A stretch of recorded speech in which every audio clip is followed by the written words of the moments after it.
Nós estamos estudando a carta do apóstolo Paulo aos Colossenses. Já faz algum tempo. Estamos no capítulo 1. E da última vez que meditamos aqui, nesta carta, nós paramos no versículo 27. E hoje nós vamos continuar a partir do versículo 28 e o 29. Mas vamos ouvir a leitura desde o versículo 24 até o versículo 29. Agora me regozijo nos meus sofrimentos por vós, e preencho o que resta das aflições de Cristo na minha carne, a favor do seu corpo, que é a igreja, do qual me tornei ministro de acordo com a dispensação da parte de Deus, que me foi confiada a vosso favor, para dar pleno cumprimento à palavra de Deus. O mistério que estiver oculto dos séculos e das gerações, agora todavia se manifestou aos seus santos, aos quais Deus quis dar a conhecer qual seja a riqueza da glória desse mistério entre os gentios, isto é, Cristo em vós, a esperança da glória, o qual nós anunciamos, advertindo a todo homem e ensinando a todo homem em toda a sabedoria, a fim de que apresentemos todo homem perfeito em Cristo. Para isto é que eu também me afadigo, esforçando-me o mais possível, segundo a sua eficácia que opera eficientemente em mim. Que Deus revele a sua palavra aos nossos corações nesta manhã. O texto falou de um mistério, e na igreja de Colossos havia uma heresia, e essa heresia atacava a suficiência de Cristo, a pessoa de Cristo, tentando diminuir a suficiência de Cristo, afastar as pessoas da suficiência singular de Jesus Cristo. E é bem provável que essa ideia de religião de mistérios estava sendo colocado lá em Colossos, naquela igreja. O termo religião de mistérios tem a ver com a diversidade de crenças e atividades ritualísticas que são feitas normalmente em segredo. Parece que havia um foco dessa religião de mistério na igreja dos Colossenses. Os iniciados nos mistérios receberiam conhecimento e visões especiais sobre questões espirituais e também os segredos do universo.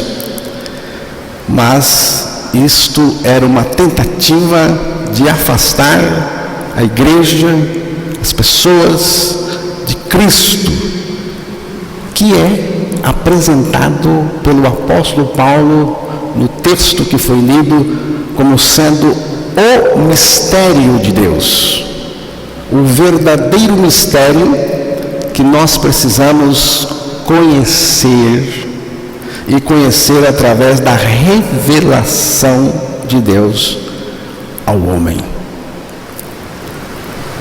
Vamos ouvir novamente o versículo 26 e 27. O mistério que estiver oculto dos séculos e das gerações, agora todavia se manifestou aos seus santos, aos quais Deus quis dar a conhecer qual seja a riqueza da glória desse mistério entre os gentios, isto é, Cristo em vós, a esperança da glória. Este é o ponto fundamental, central, que nós não podemos perder de vista de jeito nenhum. Aí diz, o mistério que estivera oculto, escondido dos séculos e das gerações, agora, nesta época, todavia se manifestou. Vejam, os irmãos, não foi descoberto por ninguém, não foi descoberto por nós, mas foi manifestado por Deus. A palavra manifestada aqui é a palavra revelação. Aqui nós temos uma cortina. E o que tem ali atrás? O que tem lá? Então, se a gente puxar a cortina e abrir, você vai ver o que tem lá. Então a palavra manifestação aqui, revelação, é isto. É Deus puxando para que você veja, para que você conheça o que Ele quer revelar. Nós não temos a capacidade para isso. Deus precisa revelar e Ele já revelou, o mistério aí já está revelado. E foi revelado aos santos, aos quais Deus quis, preste bem atenção, é vontade soberana de Deus. Deus quis dar a conhecer a riqueza deste mistério entre os gentios. A riqueza desse mistério revelado é fantástica. E nós precisamos conhecer e continuar conhecendo cada vez mais. Mas só podemos conhecer se Deus revelar. A jazida que contém toda essa riqueza é Cristo mesmo, é a pessoa dele. E o mapa de localização é a palavra de Deus. Você tem que ir por aquilo que está escrito na palavra de Deus, nas Escrituras. Que mistério é este? Que mistério é este? Vamos voltar na palavra de Deus, versículo 27, o final do versículo vai dizer aí o que é o mistério. Aos quais Deus quis dar a conhecer qual seja a riqueza da glória desse mistério entre os gentios, isto é, Cristo em vós. Isto é, Cristo em vós, Cristo em vocês, Cristo em nós, é dentro, Cristo revelado em nós. É um mistério que Deus tinha e só Ele sabia durante séculos e gerações, até o dia que Ele quis revelar. Só Deus sabia, só a Trindade sabia. Aqui está o mistério, Cristo em vós. João capítulo 14, versículo 20.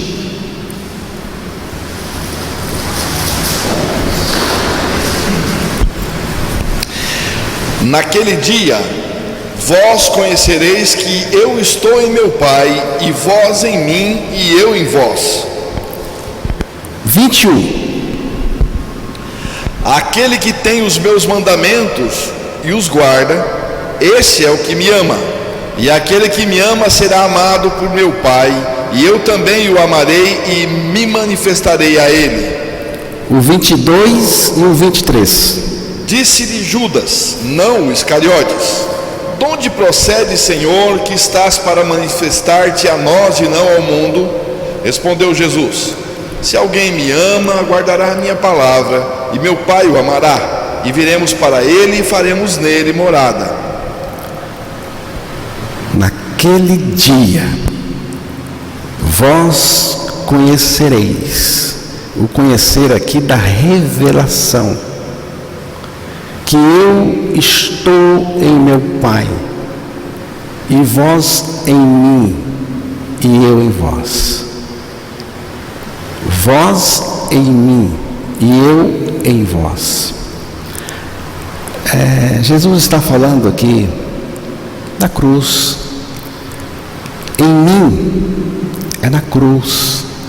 No início aqui foi lido um texto, foi citado um texto de João 12, 32, que Jesus mesmo diz: e eu, quando for levantado da terra, atrairei todos a mim mesmo.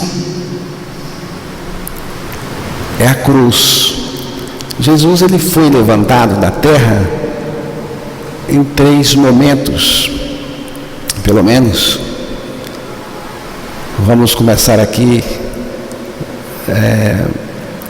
quando ele foi assunto ao céu, quando ele foi elevado ao céu.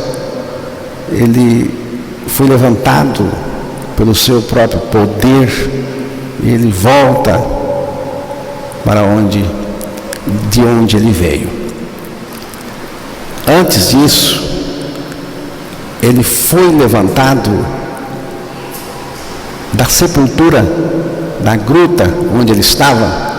Ele foi tirado de lá, desta vez não por ele, mas pelo Pai, que enviou o Espírito Santo naquela sepultura, colocou a vida nele, e ele então veio para fora, foi levantado.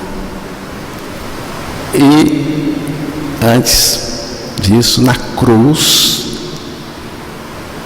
que nem foi ele, nem foi o Pai, nem foi o Espírito, foram os homens, por permissão de Deus. Quando a cruz estava no chão, os soldados romanos pregaram ele na cruz. Depois, esses homens levantaram a cruz. E o que acontece? Nesse momento, quando a cruz estava sendo levantada, ele nos atraiu a si. Todos. Foi ele que disse. Ele que falou. Eu creio. Eu não vi nem senti nada. Mas foi Jesus que disse, e nele eu creio. Foi ele que falou. Ele que disse: e eu, quando for levantado da terra, atrairei todos a mim. E se você crer, você está aí, nesses todos. Então, Jesus nos atraiu a si quando ele foi levantado da terra na cruz. Significa o quê? Que nós, do ponto de vista espiritual, fomos identificados em Cristo, fomos colocados em Cristo, fomos inseridos nele, no corpo dele, ali na cruz. A partir desse momento, nós estamos em Cristo em qualquer circunstância.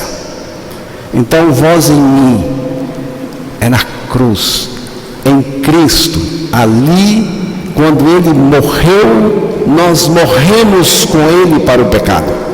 Ali o nosso homem velho, nossa velha natureza, aquela vontade, aquele querer maligno dentro das pessoas, ali em Cristo morreu com ele.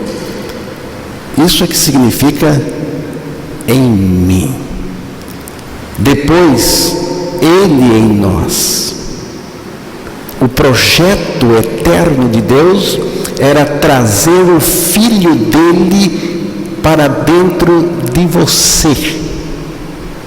Só que para isso, ele teve que primeiro pegar você e colocar no Filho dele lá na cruz.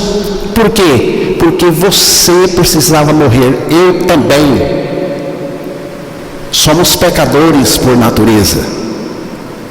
Nós somos colocados em Cristo, ali morremos com Ele, e aí Deus, o Pai, ressuscitou seu Filho, e nós que estávamos em seu Filho, também fomos ressuscitados juntamente com Ele. É o que diz o apóstolo Paulo em Efésios 2:6. Lá está dito: juntamente com Cristo nos ressuscitou. Então, morremos com Cristo, ressuscitamos com Cristo, e agora Ele está em nós. Ele está em nós. É um texto que eu gosto muito de citar aqui, que é o texto de Gálatas 2:20, que diz assim: já estou crucificado com Cristo, e vivo não mais eu, mas Cristo vive em mim. Agora Ele está em mim. O mistério de Deus é esse: Cristo em mim, vivendo a sua vida justa e santa. Cristo em mim. Vida cristã é Cristo em mim, vivendo a vida dele. Isso tudo tem a ver com o Evangelho. O que é o Evangelho?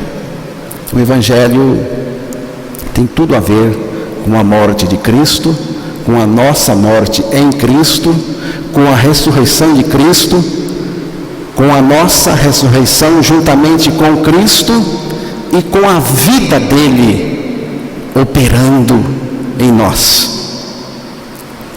Então, o que é o Evangelho? O Evangelho é Cristo compartilhando conosco a sua morte, a sua ressurreição e a sua vida. E o resultado disso é Cristo mesmo em nós, vivendo a sua vida justa e santa. A proposta do Evangelho é a nossa morte e ressurreição em Cristo, para nos levar à seguinte condição: não mais eu, mas Cristo em mim. Não existe libertação maior do que esta. Não mais eu, mas Cristo em mim. É aqui que Deus quer chegar com cada um de nós. É a vontade de Deus para nós.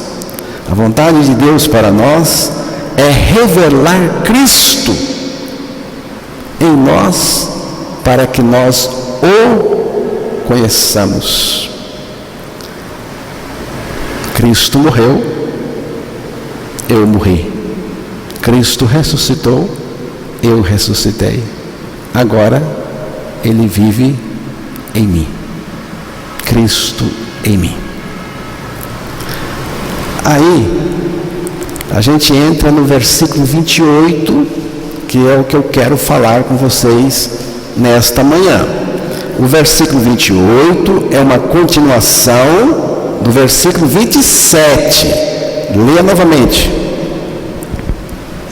O qual nós anunciamos, advertindo a todo homem e ensinando a todo homem em toda a sabedoria, a fim de que apresentemos todo homem perfeito em Cristo.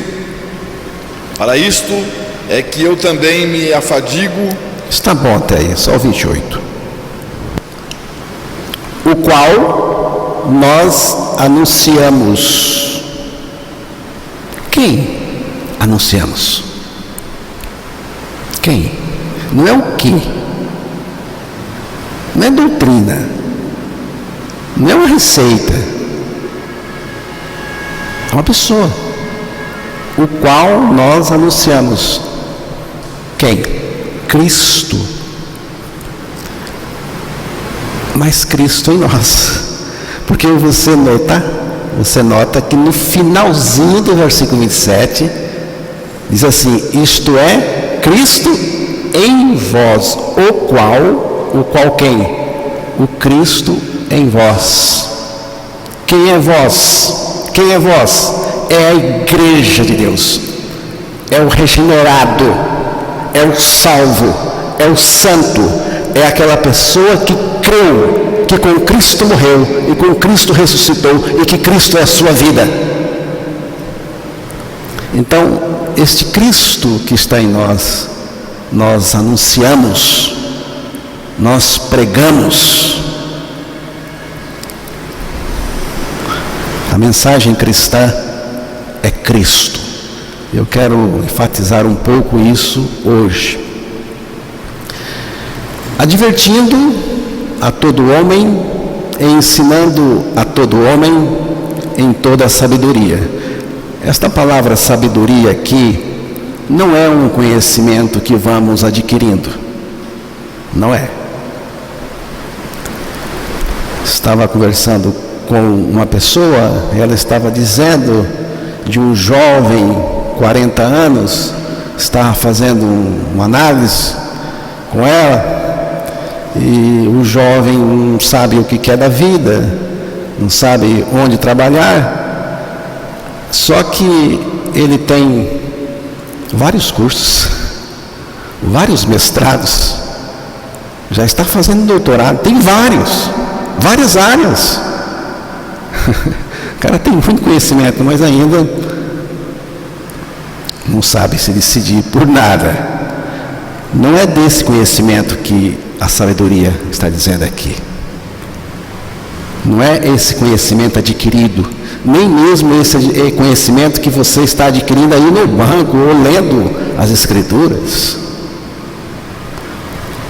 Sabedoria aqui é Cristo em toda a sua suficiência e essência. Sabedoria aqui é toda a sabedoria que está em Cristo, a fim de apresentar todo homem perfeito em Cristo. Um homem perfeito em Cristo é um homem que está em Cristo e Cristo está nele.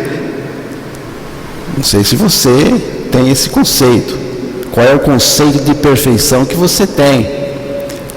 Mas do ponto de vista espiritual, um homem perfeito é aquele que está em Cristo e Cristo está nele. Perfeito em Cristo. Eu em Cristo, Cristo em mim. Temos a perfeição de Cristo em nós e essa perfeição vai se manifestando, vai aumentando, ela é progressiva até chegarmos onde Deus quer que cheguemos. Onde vamos receber essa perfeição? Em Cristo. Você precisa crer que está em Cristo. Onde vai ser desenvolvida essa perfeição? Também em Cristo. Tudo se encerra em Cristo. Portanto, não fique procurando perfeição em você. Se você é um desses que fica aí procurando perfeição em você, você está, desculpa a expressão, você está lascado. Você não vai encontrar perfeição nenhuma em você e você vai desanimar. A perfeição é em Cristo. Em Cristo eu tenho perfeição e a perfeição de Cristo está em mim e ela vai crescendo, crescendo até que chegue à medida da estatura de Cristo. E isso acontece não por exercício religioso, acontece pela operação da vida de Cristo em mim. Esta vida de Cristo em mim, ela se atualiza todos os momentos. Vamos voltar aqui ao anúncio da igreja, o qual nós anunciamos. O que nós pregamos? Pregamos uma pessoa de Cristo. Pregar a palavra é pregar Cristo. Pregar o Evangelho é pregar Cristo. Irmãos, todos os faróis e projetores de Deus estão colocados sobre Cristo para revelar quem Ele é e o que Ele fez por nós. A heresia que estava em Colossos visava ofuscar a figura de Cristo na pregação, na igreja e na vida dos colossenses. Nós não podemos correr o risco de distrair as pessoas de Cristo por nada. Por nada. Eu prego há 40 anos. Cristo. Eu não tenho direito de ficar aqui brincando de igrejinha com vocês. De jeito nenhum. Falando de tudo menos de Jesus. Cristo é tudo. Cristo é tudo. É assim que Colossenses 3:11 diz.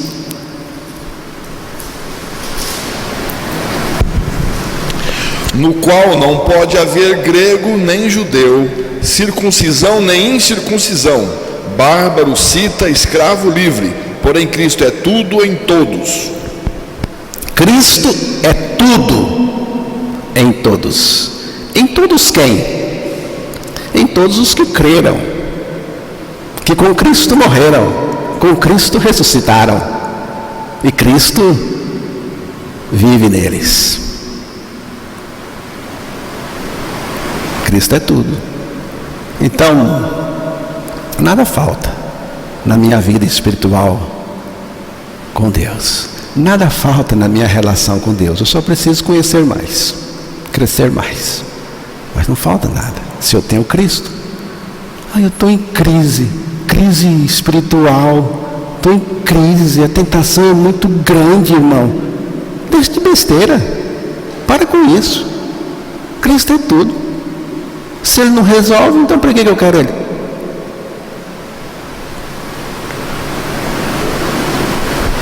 Não falta nada na nossa relação com Cristo.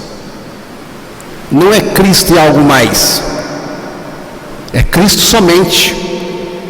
Não podemos distrair do foco daquele que Deus colocou toda a sua revelação. Porque Cristo é a manifestação total de Deus neste mundo. Quando a igreja se reúne, como estamos fazendo hoje, ela tem que colocar os olhos na pessoa de Cristo unicamente. Muitas vezes, Cristo é falado, mas não é focalizado. Distrair-se de Cristo era o risco dos colossenses e se constitui também o maior e mais perigoso risco para a igreja dos nossos dias, para nós. Qual é o perigo? Ao invés de buscar Cristo, eu busco a felicidade. Ao invés de buscar Cristo, eu busco a bênção, eu busco a cura, eu busco a prosperidade, sei lá o quê. Jesus é a concentração de tudo isso. Quando você busca Ele, você tem tudo. Ele é a paz, Ele é a sabedoria, Ele é o amor, Ele é a santidade, Ele é tudo. Qual era a luta do apóstolo Paulo? Versículo 29, Colossenses 1. Para isso é que eu também me afadigo, esforçando-me o mais possível segundo a sua eficácia, que opera eficientemente em mim. Qual era a luta de Paulo? Ele diz aí, era manter a mensagem centralizada na pessoa de Cristo e as pessoas também centralizadas em Cristo, porque não é fácil você pregar somente Cristo. Era uma luta com o diabo, luta com o demônio, com o mundo, porque não interessa para o diabo que as pessoas conheçam a suficiência singular que há em Jesus Cristo. Era uma luta para manter a singularidade da mensagem e da pessoa de Cristo. São muitas coisas atrativas que procuram distrair as pessoas de Cristo. Essas coisas estavam na igreja de Colossos e estão hoje também, ainda mais sutis. E aqui também tem, nosso grupo. Não estamos livres, não. Mas o foco de Deus na igreja é Cristo. E o nosso foco também tem que ser Cristo, unicamente. Não podemos perder esse foco, essa mensagem, mesmo que fiquemos sozinhos. Alguém certa vez me disse: se você mudar a mensagem, terá muita gente.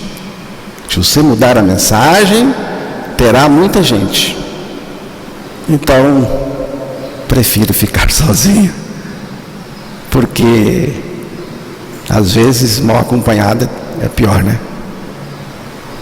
Então eu prefiro ficar sozinho. Eu não posso negociar o Evangelho. Eu não tenho essa autorização.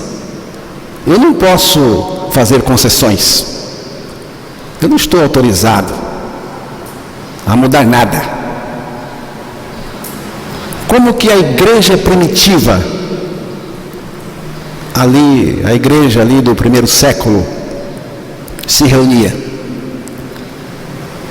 O que a igreja primitiva pregava e qual era o foco da igreja? Atos 5:42.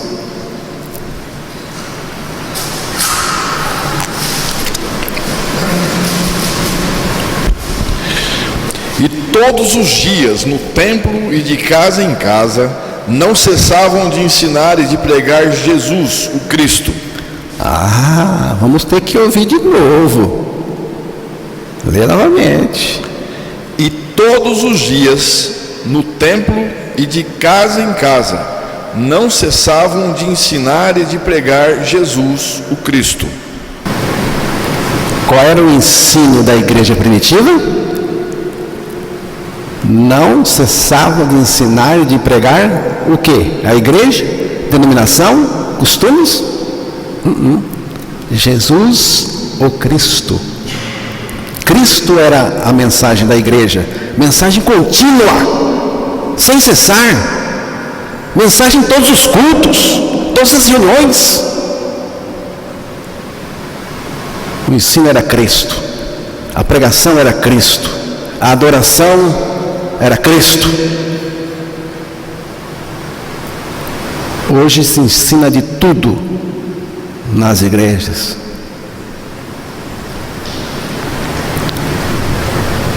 O que está em voga hoje é ensinar como fazer. Talvez você esperasse de mim que eu lhe desse uma cartilha, uma receita, como o médico faz. Eu quero lhe dizer, eu não sei fazer isso nem para mim.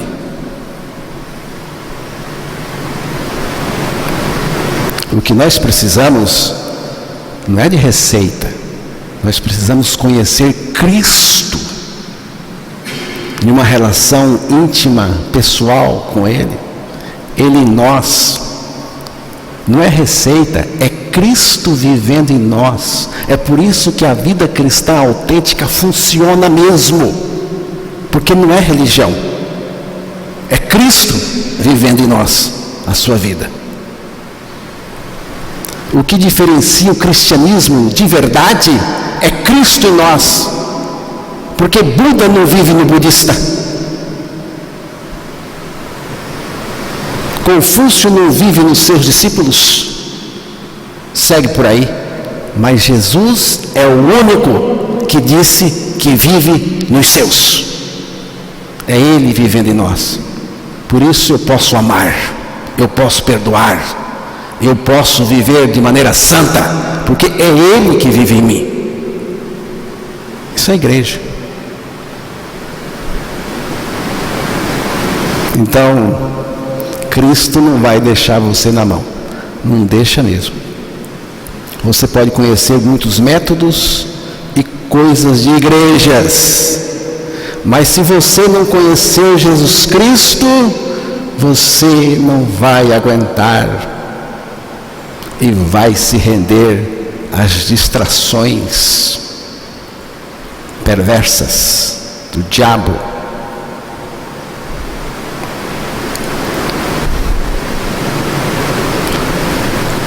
O culto, as reuniões, a pregação da igreja primitiva eram centralizadas em Cristo.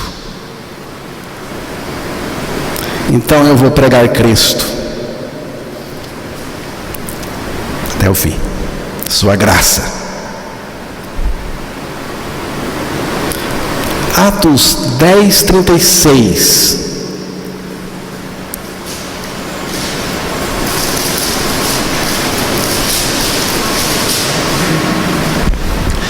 Esta é a palavra que Deus enviou aos filhos de Israel, anunciando-lhes o evangelho da paz por meio de Jesus Cristo. Este é o Senhor de todos. Nós não fomos chamados para pregar felicidade, prosperidade, curas.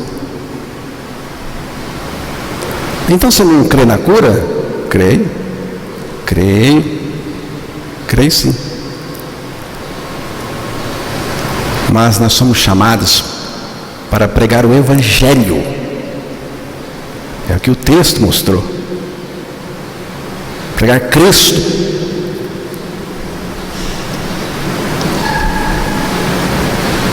Muitas vezes a tendência é pregar a nós mesmos.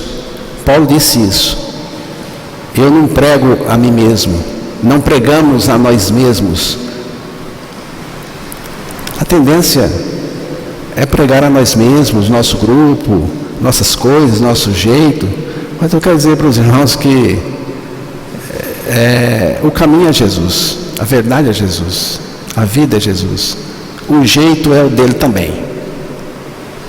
É tudo dele.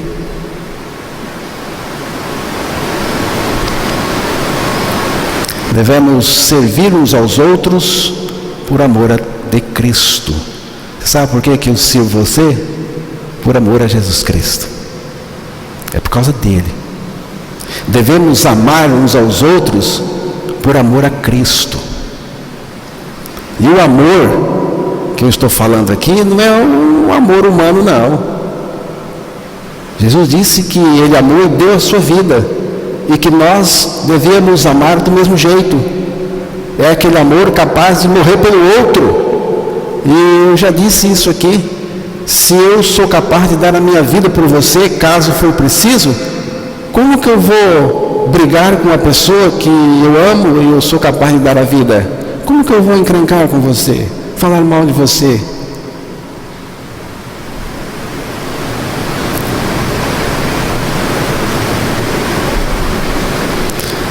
No dia em que você não corresponder mais a mim, eu vou continuar lhe amando.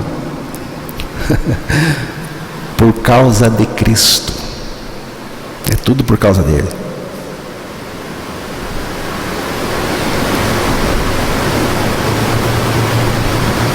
E continuar pregando a palavra. Vamos terminar com esse texto. Primeira carta aos Coríntios, capítulo 2, versículo 2.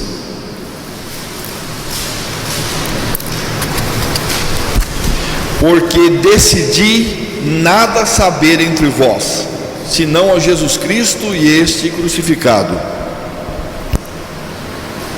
Decidi nada saber entre vós, senão Cristo e este crucificado.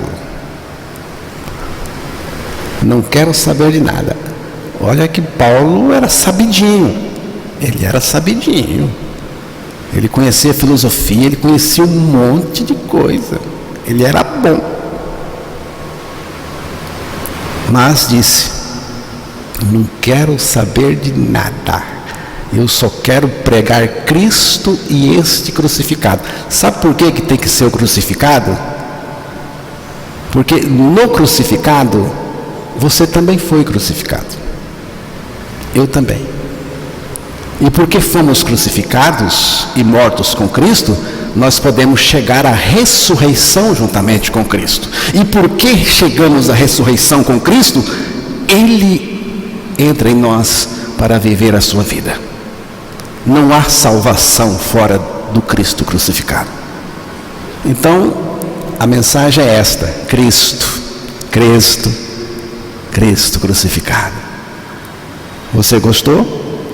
É Cristo. Zangou? É Cristo. Ficou alegre? É Cristo.